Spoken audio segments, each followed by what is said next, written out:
Assalamualaikum warahmatullahi wabarakatuh. Selamat datang teman-teman di channel Rahasiaku Rahasianya. Jadi pada kesempatan kali ini saya Teddy Aliansa akan mencoba untuk berbagi ilmu pengetahuan sedikit aja sih, nggak banyak. Materinya itu tentang 12 hukum alam yang saya ketahui. Sebenarnya banyak sih hukum-hukum alam itu, contohnya kayak ada hukum gravitasi dan lain sebagainya. Nah, jadi kita di sini akan bahas materinya itu tentang hukum alam sebab akibat. Nah, sebab akibat itu artinya ini hukum mutlak yang memang Tuhan berikan kepada kita agar kita itu berhati-hati dalam tindakan, berhati-hati dalam melakukan sesuatu. Karena apa yang kita lakukan itu sebetulnya untuk diri kita sendiri, gitu, sama aja. Contoh misalkan kalau kata pepatah itu kan bilangnya seperti ini, apa yang kamu tanam dan itulah yang kamu tuai. Ya kalau kamu nanamnya pohon kelapa, ya pohon kelapa itu yang akan kamu petik, gitu kan. Kalau kamu nanamnya pohon anggur, ya pohon anggur itu yang kamu petik. Mustahil kamu nanamnya pohon anggur yang nunggu pohon cabai, pohon tomat, gitu kan. Itu kan aneh, nggak ada ceritanya. Jadi saya memahami hukum sebab akibat ini, tentang hukum alam ini, sebenarnya ini untuk kemudahan dalam kehidupan kita, agar kita itu berhati-hati dalam melakukan sesuatu yang memang tidak sesuai dari apa yang sudah ditentukan. Nah, misalkan seperti ini. Jika Anda saat ini menanamnya itu kebaikan, nih kameranya goyang-goyang. Nah, jika Anda saat ini menanamnya kebaikan, maka kebaikan itulah yang akan Anda tuai, gitu. Dan jika Anda menanamnya itu keburukan, ya sudah pasti keburukan itu yang Anda tuai. Ini hukum sebuah kepastian dan hukum ketetapan. Misalkan begini. Sebenarnya ini hukum ini untuk kita tuh berhati-hati agar tidak melakukan kesalahan, gitu.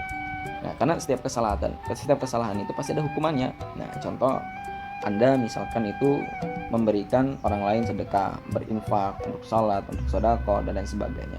Sebetulnya hakikatnya itu bukan untuk Allah, tapi untuk kita sendiri, gitu, untuk kemudahan diri kita sendiri. Sedangkan Allah sendiri bilang Allah nggak membutuhkan apapun, Allah nggak butuh apapun, Allah nggak minta apapun dari kamu, gitu kok. Bahwa Allah tuh nggak butuh apa-apa dari kita, bahkan kita yang butuh sama Allah, gitu kan. Nah, jadi kalau kita yang butuh sama Allah harus ngapain? Nah, kalau memang kamu susah, lagi sulit, kata Allah apa? Dia bertakwa. Takwa itu amalannya sholat, zakat, infak, dan sedekah, dan lain-lain sebagainya. Banyak lah amalan-amalan dalam Islam itu kan. Senyum juga bisa dikatakan sedekah, berbuat baik, dan banyak lah. Nah, jadi itu semua sebetulnya untuk kemudahan kita. Sedangkan kata Allah dijelas, wa may yattaqilla yaj'al lahu makhraja wa yarzuqhu min haitsu la yahtasib. Kalau kamu bertakwa kepada Allah, nanti Allah itu akan memudahkan rezeki kamu dan akan memudahkan urusan kamu, gitu. Jadi jelas bahwa Allah nggak butuh kita, tapi kita yang butuh Allah. Nah, kalau kita mau mendapatkan kemudahan, baik kemudahan dalam kehidupan, rezeki dan lain sebagainya, ya kita beramal. Amalnya itu amal kebaikan. Betul kata pepatah, apa yang kamu tanam, apa itulah yang kamu tuai, gitu.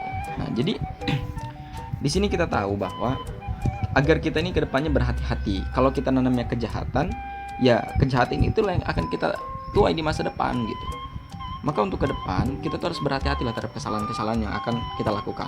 Karena kesalahan itu sebenarnya untuk diri kita juga.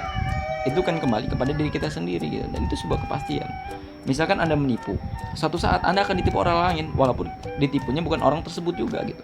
Anda berbuat jahat pada orang lain, mungkin nanti di masa depan Anda akan dijahatkan oleh orang lain yang bukan orang itu juga yang membalasnya, mungkin dengan cara yang lain, agar kamu juga merasakan apa yang orang lain rasakan.